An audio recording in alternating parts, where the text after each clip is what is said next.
Welcome to Rivers and Tides, a biography of the River Thames, London. The presentation is part of the Global Dialogue's Worsening Water Crisis programme.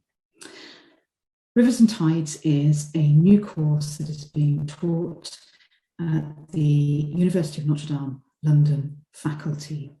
It is a great immersion for students visiting the London faculty for a term to really get to know the river through its biography, through its culture, through its history, through how the city lives and engages and dwells with the river, how the river sustains the life and well-being of the city itself, a biographical approach through a sustainable lens, let's say. One of the most significant topographical features in the landscapes are these great rivers, the Amazon, the Nile and the Ganges, whose hydrology and liquid waters flow through these vast landscapes and offer an insight into sustainability from fluid standpoints. The environment of these rivers is central to the flourishing of both our human and water worlds. And here we have an image that I took standing on the Millennium Bridge a couple of weeks ago, looking towards Tower Bridge, an image that is fizzing with all possible and potential conversations around sustainability and the river. In this course, we take the River Thames as our case study, chart the biography of it from its earliest beginnings to the present, fish traps and strategies for fishing, trackways in terms of moving in and around the environment, the remains of ships and boats, foreshore archaeology, literature, material culture, museum collections, maps and the environmental water worlds that ebb and flow with the ever-changing tides. We also look at this through a way of sustainable thinking. And to start off with, we pick up on three key sustainable lenses. The first being the key performance indicators, how we measure the value of the river, how we evaluate the success of the sustainability of the river and the sustainability of the city in its relationship to the river, and on any particular targets related to sustainability in the river. We also look at the Sustainable Development Goals, the United Nations Department of Economic and Social Affairs 2013 Agenda for Sustainable Development, adopted in 2015. This shared blueprint for peace and prosperity for people and the planet now and in the future, with its 17 Sustainable Development Goals, which are an urgent call for action and a global partnership. This we relate to the planetary boundaries. And here we have an example of a planetary boundary from Stefan et al. 2015 as part of the Stockholm Resilience, a set of planetary boundaries within which humanity can continue to develop and thrive for generations to come, a wonderful three-dimensional model to engage with.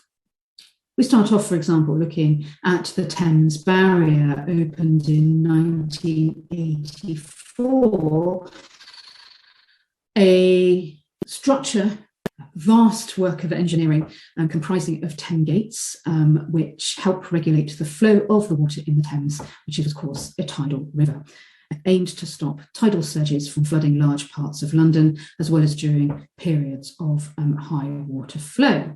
So we take the Thames Barrier as an example, we take our sustainable development lenses, and we consider how you might model the Thames Barrier as a sustainable key performance indicator, or as a sustainable development goal, or indeed as a planetary boundary.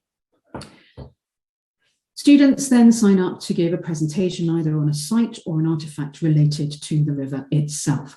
In this term, which is spring 2022, there are 22 students enrolled in the course. So that's 22 presentations on a site or an artefact or an aspect of the river that gives us a framework and a foundation in terms of its biographical approach, and also engagement with that through various aspects that one would call sustainable thinking. So here we have the site of Earth, which is a very rich palaeoscape, which you can see here in the photograph. It is an ancient submerged forest dating back to at least 3000 BC. And at low tide, we can see ancient tree trunks, root balls, nuts and seeds appearing and giving us a whole range of fantastic information about this ancient ecosystem and environment. In fact, at Earth, we've got 5 different ages of peat, 5 different very distinct peat layers, which give us some great insight into the environment, into climate, and this natural world we see associated with the River Thames from thousands of years ago. Another presentation is on the Thames Estuary Plan area from the Environment Agency in the UK, an adoptive flood risk management strategy that was developed in England and said to be a trailblazer of an adapted pathways approach to focus and aim to pay attention to the management of the risk of flooding to people, property and the environment, how they can adapt to the challenges of climate change, how you can ensure sustainable and resilient development in a floodplain, how you can protect social and cultural commercial value to the tidal Thames, its tributaries and the floodplain, which is a large area you can see mapped out here on this image, the black line, and to enhance and restore ecosystems and maximise the benefits of natural flooding. Another presentation by a student is looking at the Thames Tideway project, upgrading London's sewer system to cope with a growing population. This was a system that was designed in the Victorian period to serve 4 million people, which was a bold move at the time. London now caters for at least 9 million people, with a population increase estimated to 60 million by 2160. So something needs to be done, and this is what the project is about. So we have the flow of the River Thames, you can see in the blue line here, and this grey line is charting the course of the Thames Tideway project, aimed to be completed in 2025 to protect the river for at least 10,000 years. Its aim is to deal with the overflow of sewage flowing into the river. There's another sustainable lens we can engage with as well, and that is through thinking about the river from a cultural, social, sacred perspective. And we've got some fantastic examples of that from the Thames here itself. These offerings to the river that were found on the foreshore.